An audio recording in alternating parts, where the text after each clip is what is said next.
To this day, questions linger about what could really be heard in that disturbing voicemail.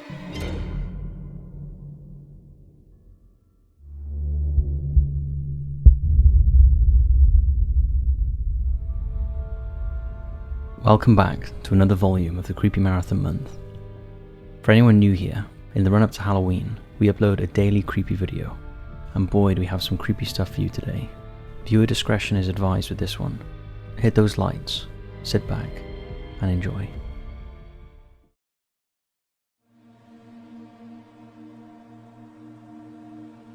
Ghost touches hair. This video is certainly a strange one. It was filmed from an indoor security camera and shows three people mundanely going about their day, with no apparent paranormal activity present, until you look a little closer. On the left of the screen, the woman suddenly appears confused, checking over both shoulders as though looking for someone who isn't there. When zoomed in, something unseen seems to pull on her hair, not particularly hard, but more in a playful manner, almost childlike, and the woman looks genuinely puzzled. She half-heartedly announces, "Alright you guys, we have a ghost in here." Take a look.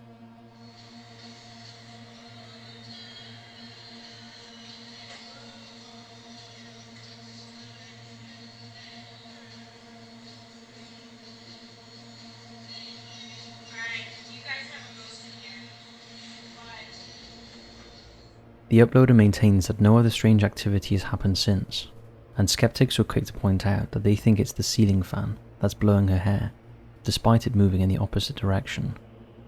What do you think?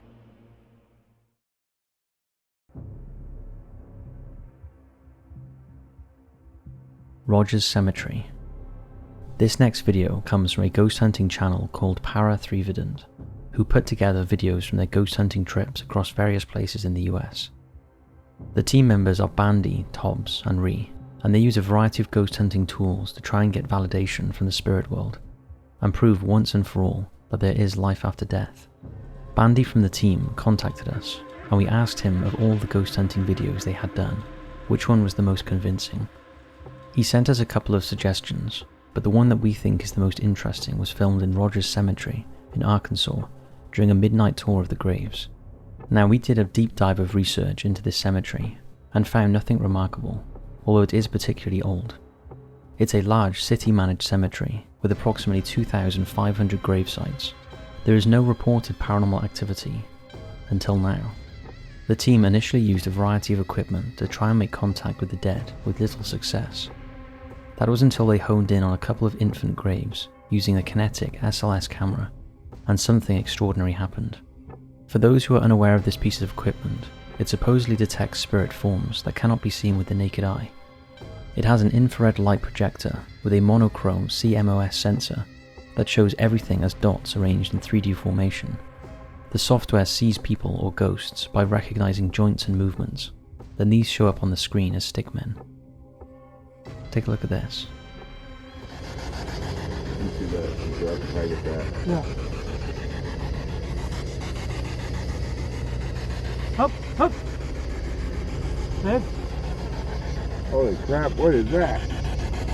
they're sitting down. Trying to crawl out of the grave. Hello. We can see you.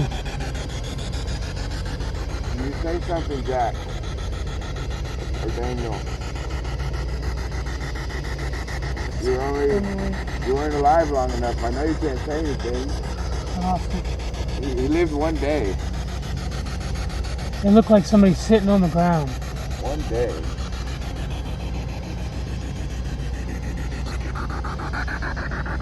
Where'd you go? You're moving about this shit? No, I looked over and it moved. Up, up. Same spot. Are you trying to crawl out of the grave? Maybe they're just sitting there looking. Laying, kind of leaning. I need to get him in focus. Oh. Now, we do not know how accurate or believable these cameras are, although a lot of ghost hunters use them, and it's definitely picked something up. Whether it was the image of the restless dead children, we'll leave for you to decide.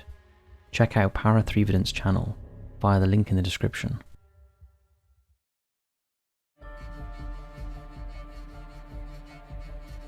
The eerie final voicemail of Henry McCabe. The case of Henry McCabe and his final voicemail is one of the most unsettling and mysterious incidents in recent Minnesota history. It starts with Henry McCabe, a 32-year-old Liberian immigrant living in Mounds View, Minnesota. He worked as an auditor for the Minnesota Department of Revenue and was described by family and friends as hardworking and devoted to his 2 young children.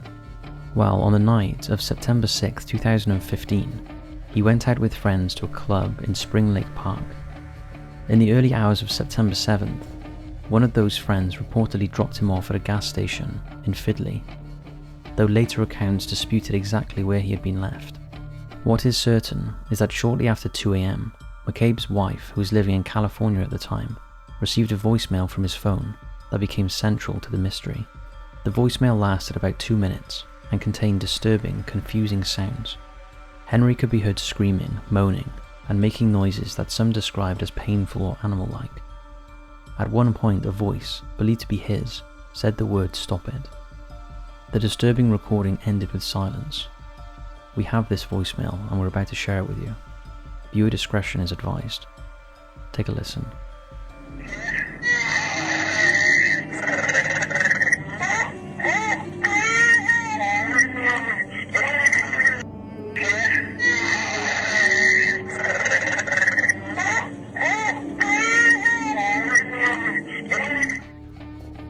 I don't know about you, but that is terrifying.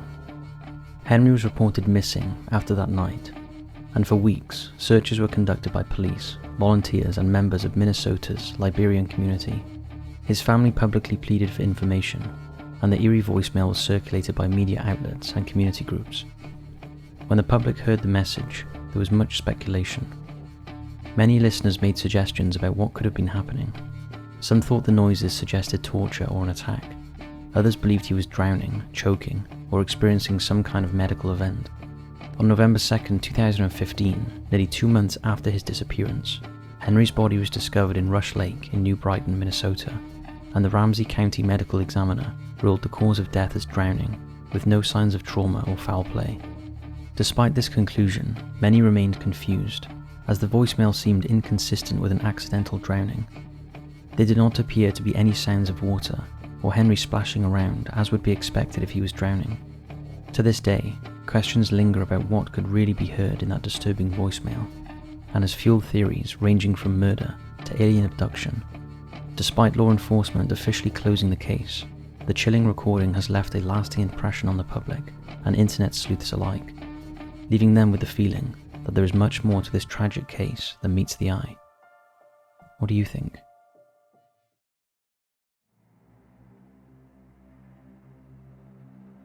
The ghost of Combermere Abbey. Combermere Abbey was originally a Cistercian monastery established in 1133. It later became a Tudor manor and was remodelled in the Gothic style in 1820 for Viscount Combermere, who was one of Wellington's favourite generals.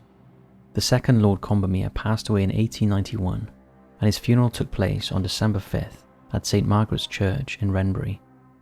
During this time, Sybil Corbett, whose sister Lady Sutton was renting the abbey for herself and her siblings, took a photograph of the magnificent Combermere Library using a long exposure camera. The house was particularly quiet when the photo was taken, as most of the family and staff were attending the funeral. Corbett recorded that the exposure of the photograph took around 1 hour. While when the photograph was developed a year later, Sybil discovered something unexpected: a transparent image of a man's upper body sitting in one of the library chairs. Lord Combermere's children noted that the apparition appeared to resemble their late father, and the chair where the spectre appeared was indeed his favourite. Is it possible that the ghost of Lord Combermere was settling down for some peace and quiet in his favourite spot in the library, while his body was being buried 4 miles away? Some have attempted to dispute the validity of this photograph, suggesting that the long exposure could create a transparent figure if a man sat down briefly and then left the chair, which it very well could have. They argue that a servant could have walked in, sat down and swiftly exited once he noticed the photograph was being taken. However, Sybil pointed out that very few men were in the house at that time, as most were attending the funeral. Additionally, the clothing worn by the men present did not match the outfits seen in the image. The second Lord Combermere was run over by a horse-drawn carriage, causing severe injuries to both legs, and although he was expected to recover, he unexpectedly passed away a few weeks later. I want you to keep this in mind when looking at the photograph, as his legs do not appear to be there. I don't know about you, but this one really does seem like the real deal. Let me know your thoughts on this one in the comments below.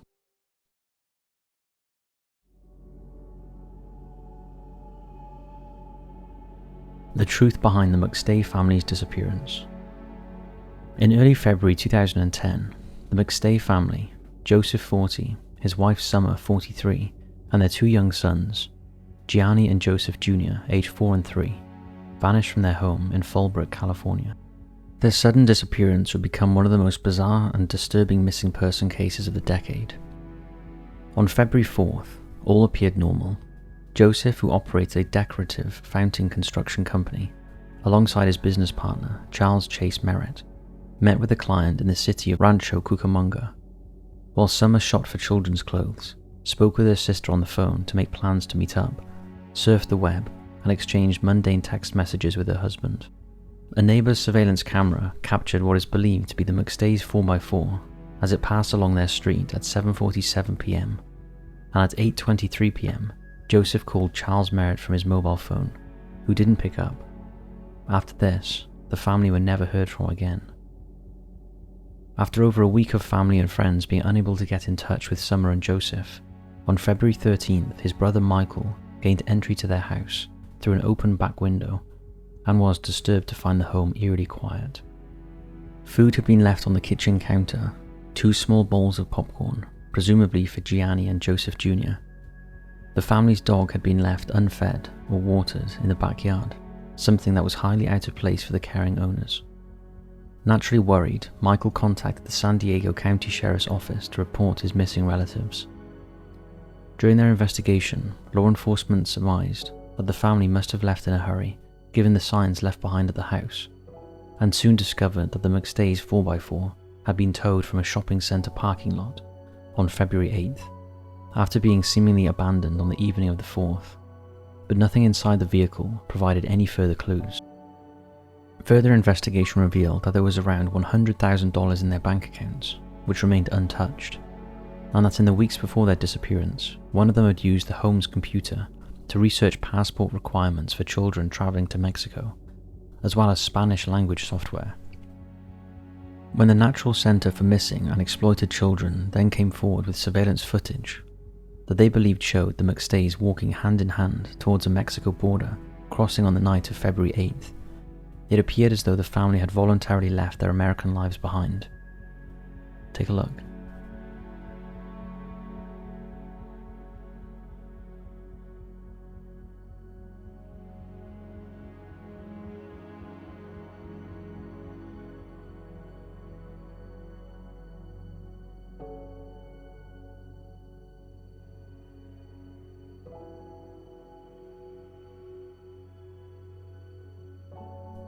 However, this theory was questioned by relatives and experts, who pointed out the lack of passports, financial preparation, or known motive to leave, as well as the apparent hurried state of their departure, as though they were perhaps running from some threat or in a rush to meet up somewhere.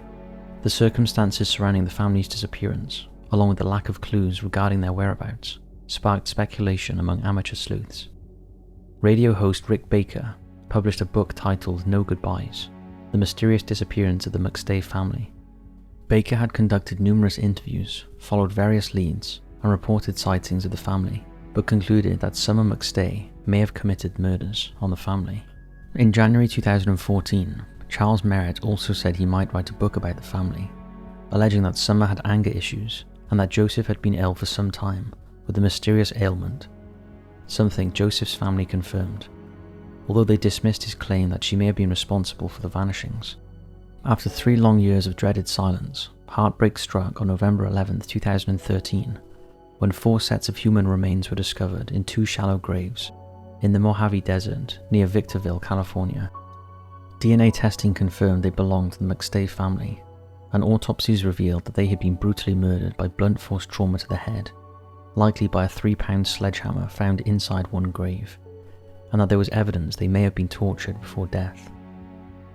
The investigation soon focused on none other than Charles Merritt, who up until now had denied any involvement. Prosecutors claimed Merritt had killed the family over financial disputes, alleging forged checks from Joseph's account after his disappearance were linked to Merritt's mounting gambling debts. In 2014, Merritt was arrested and charged with 4 counts of murder, after his DNA was recovered from the McStay's vehicle. His trial, which was delayed multiple times due to his firing of several attorneys and attempts to represent himself, began in 2019, and he was convicted on all counts, later being sentenced to death. He remains incarcerated to this day. However, in a twist to this tragic story, several individuals now believe that Merritt's conviction is unsafe, and a 7-part documentary titled 2 Shallow Graves, which aired in 2022, explores the reasons why he may be innocent. It's worth a watch. So that's it for this video. Thanks for watching, and we'll see you right back here tomorrow for another creepy and scary video. P.S. If you found the pumpkin hidden in the video, leave a comment below, including a timestamp of where you found it.